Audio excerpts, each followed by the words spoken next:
하나님의 말씀 사도행전 7장 17절로 36절 말씀입니다. 하나님의 말씀은 사도행전 7장 17절로 36절 말씀 되겠습니다. 스데반은 지금 종말론적 위기에 처해 있으면서 마치 유언과도 같은 심각한 의미 있는 말씀을 전파하고 있습니다. 지금 스데반 앞에는 악한 사람들이 있습니다. 이제 악한 사람들을 설득하여 어떻게 하면 죽음의 위기를 피해볼까, 그런 생각은 전혀 없습니다. 오히려 스데반은 천사의 얼굴을 하고 오로지 부활하신 예수님을 전하고 있습니다. 위대한 설교입니다. 스데반은 예수님을 설명하기 위해서 먼저는 아브라함의 역사를 시작으로 복음을 전파하고, 또 그리고 다음에는 요셉을 통하여 역시 그도 그리스도의 예표로서 그리스도의 고난과 닮은 점이 있다는 것을 모든 사람들에게 전파하고 있습니다. 오늘 본문에 스데반 집사는 이제 세 번째로 모세를 들어서 예수 그리스도를 전파하고 있습니다. 모세 역시 이스라엘 모든 사람들이 존경하는 구약의 대표적인 인물입니다. 모세 이야기만 나오면 모두가 다 고개를 숙입니다.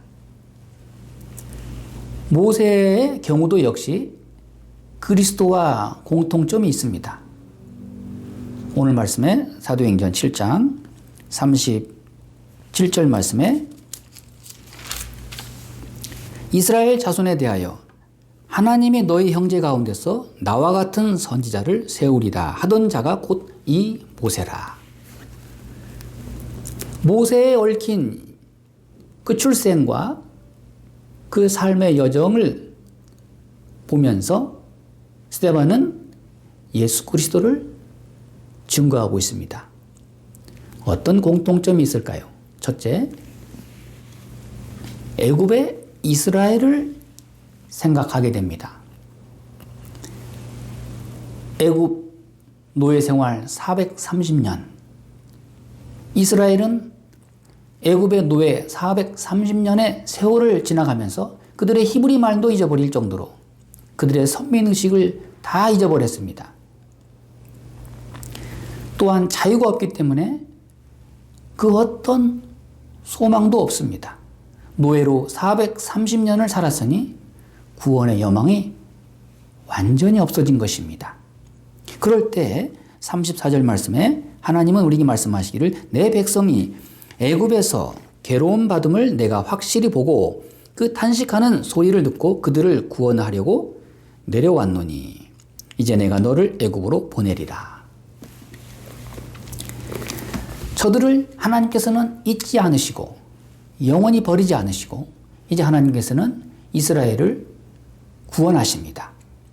이스라엘을 구원하시기 위해서 먼저는 한 사람 모세를 특별한 가정에서 태어나게 하시고, 또한 바로의 궁궐에서 공주의 아들로 자라게 하시고, 또한 하나님은 모세를 광야 40년을 또한 훈련하십니다. 이와 같이 모세 한 사람이 한 가정에서 태어나는 것 결코 우연이 아니다. 이것이 하나님의 구원 역사의 시작이라는 것을 우리에게 보여주고 있는 것입니다. 베들레헴에 태어나신 아기 예수 그리스도, 그 출생, 그 탄생 자체가 구원 역사의 시작입니다. 온 세상은 그 탄생을 모르고 있습니다. 아무도 환영하지 않지만 하나님께서는 조용하게 하나님의 구원 역사를 일으키십니다. 특별히 하나님께서는 모세를 통하여 역사하실 때 그 모세의 그 과거의 죄를 묻지 않습니다. 더불어서 이스라엘 백성들을 구원하실 때 그들의 죄를 묻지 않으십니다. 그들의 모든 거역과 불신과 모든 반항을 그대로 받아주시고 애굽에서 10가지 재앙의 역사를 통해서 이스라엘 민족을 출애굽하십니다. 그들에게 구원받을 만한 믿음이 있어서 그들을 구원하신 것이 아닙니다. 오로지 하나님의 일방적인 절대적인 약속에 의해서 하나님의 구원 역사가 이루어진 것입니다. 모세는 먼저 바로의 궁전에서 40년, 또 미디안 광야에서 40년, 총 80년 동안 하나님의 사람으로 훈련하고 준비됩니다. 이렇게 먼저 풍부한 경험을 하게 한 뒤에 그를 통하여 하나님은 이스라엘을 광야로 인도하십니다. 그리고 또한 약속의 땅, 젖과 꿀이 흐르는 가나안 땅으로 이스라엘 백성들을 모세를 통하여 인도하십니다. 사랑하는 여러분, 하나님께서 때때로 이렇듯 한 사람을 들어 쓰셔서 역사하십니다. 오묘한 하나님의 솜씨입니다. 하나님의 일에는 결코 우연이 없습니다. 준비하시는 하나님, 만드시는 하나님이십니다. 사랑하는 여러분, 지금 내가 처한 상황과 형편도 결코 우연이 아닙니다. 여기에 하나님의 부르심이 있고 하나님의 뜻이 있고 또한 하나님의 인도하심이 있다는 것을 우리는 믿고 발견하고 순종하고 또한 하나님을 높이 드러내야 할 것입니다. 하나님께서 모든 사람을 그 나름 환경에서 다 태어나게 하시고 어떤 과정을 거쳐서 하나님의 일을 하게 하십니다. 이것이 하나님의 역사의 하나님의 섭리입니다. 하나님께서는 모세를 무려 80년 동안 비밀리에 훈련하시고 때가 되어서 하나님께서 모세를 부르십니다. 예수님께서 나사렛 베들레헴에서 태어나시고 또한 애굽으로 피난 가셨다가 다시 나사렛으로 돌아오십니다. 그리고 30년 동안 조용히 목수의 일을 하시면서 하나님의 일을 준비하십니다. 본격적으로 40일 금식 광야 기도를 통하여서 예수님은 드디어 이제 하나님 나라 복음을 전파하십니다. 회개하라, 천국이 가까이 왔느니라. 모세와 예수 그리스도의 공통점. 두 번째는 불순종하는 이스라엘 백성들을 하나님은 심판하십니다.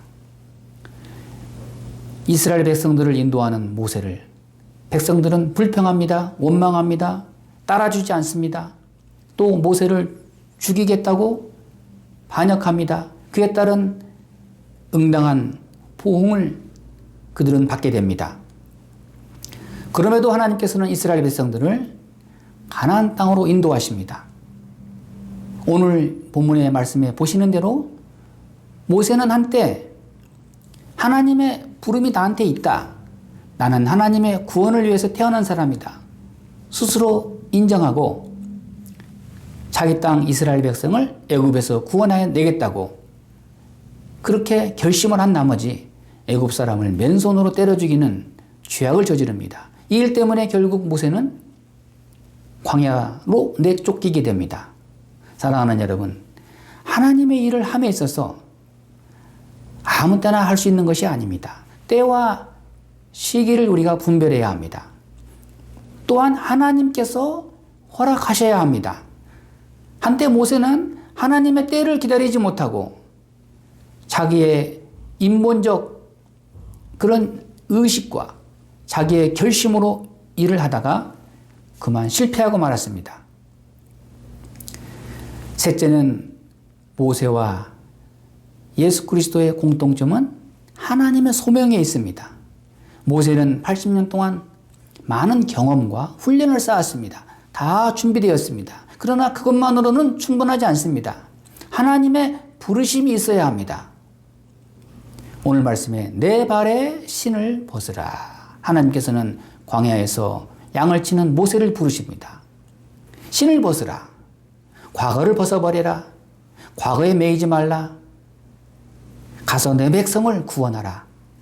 그리고 충성된 종으로 역사하라. 하나님은 모세를 부르십니다. 모세는 철저히 믿음의 사람이요 온유 겸손의 사람이었습니다. 이제 이스라엘 백성들이 믿고 순종하고 모세를 따르기만 하면 됩니다. 이스라엘 백성들에게 요구하는 것 두 가지입니다. 하나는 오직 하나님만을 믿어라. 둘째는 모세를 믿고 따라와라. 하나님께서는 모세를 통하여 역사하시고 구원하십니다. 여러분, 모세를 높이는 것이 하나님을 높이는 것이고 또한 모세에게 순종하는 것이 하나님께 순종하는 것임을 이스라엘 광야 역사에서 하나님은 말씀하시고 보여주신 것입니다. 결국 하나님 중심은 곧 모세 중심입니다.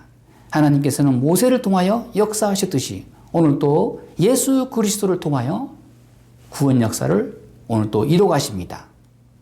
예수님께서는 말씀하십니다. 요한복음 14장 9절 말씀에 나를 본 자는 아버지를 보았거늘 어찌하여 아버지를 보이라 하느냐. 요한복음 14장 1절 말씀에 너희 마음에 근심하지 말라. 하나님을 믿으니 또 나를 믿으라. 마태복음 10장 40절 말씀에 너희를 영접하는 자는 나를 영접하는 것이요 나를 영접하는 자는 나 보내신 이를 영접하는 것이니라. 제자들을 파송하시면서 하신 말씀입니다.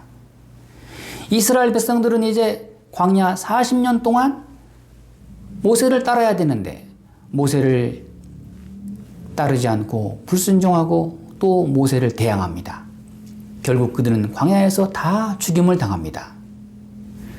사랑하는 여러분, 우리는 하나님께서 지명하신 자에 대한 권위와 하나님의 사람에 대한 그 모습을 우리는 인정하고 존중해야 할 것입니다. 사랑하는 여러분, 주님이 세우신 교회를 오늘도 하나님의 사람을 통해서 역사하십니다. 교회를 사랑하는 것은 곧 하나님을 사랑하는 것이요 하나님의 세우신 종을 사랑하는 것은 또한 교회를 사랑하는 것이요 하나님을 위하는 것이라는 것을 우리는 결코 잊어서는 안 됩니다. 하나님께서는 어떤 상황 가운데서도 역사하십니다. 하나님만을 믿고 따르고 순종할 것을 원하십니다. 그런데 이스라엘 백성들은 전적으로 모세를 따르지 않고 모세를 순종하지 않고 불평하고 원망하다가 하나님의 심판을 받게 됩니다. 오늘 또 하나님은 모세를 통해서 역사하신 것과 같이 주님을 통하여 교회를 역사하시고 우리를 인도하십니다. 사랑하는 여러분, 누가 걸려 넘어지고 누가 시험을 당하게 됩니까? 하나님을 믿는다고 하면서 교회를 생각하지 않기 때문입니다. 또한 하나님의 세우신 자에 대한 순종이 없기 때문입니다. 이것이 바로 모세를 통해서 보여주신 하나님의 구원 역사입니다. 오늘도 하나님께서 하나님의 택하신 자를 통하여 말씀하시고 역사하신다는 그런 믿음을 가질 때 하나님은 우리를 통하여 구원을 완성하시고 또한 우리를 기뻐하십니다. 하나님 중심의 신앙이 모세 중심의 신앙이었듯이 오늘도 그리스도의 중심이 곧 교회의 중심이요 또한 하나님이 세우신 자를 통하여 역사하시는 말씀에 굳게 서서 그 중심을 우리가 굳게 잡을 때 하나님은 오늘도 우리를 새롭게 역사하시고 인도하십니다. 기도하겠습니다.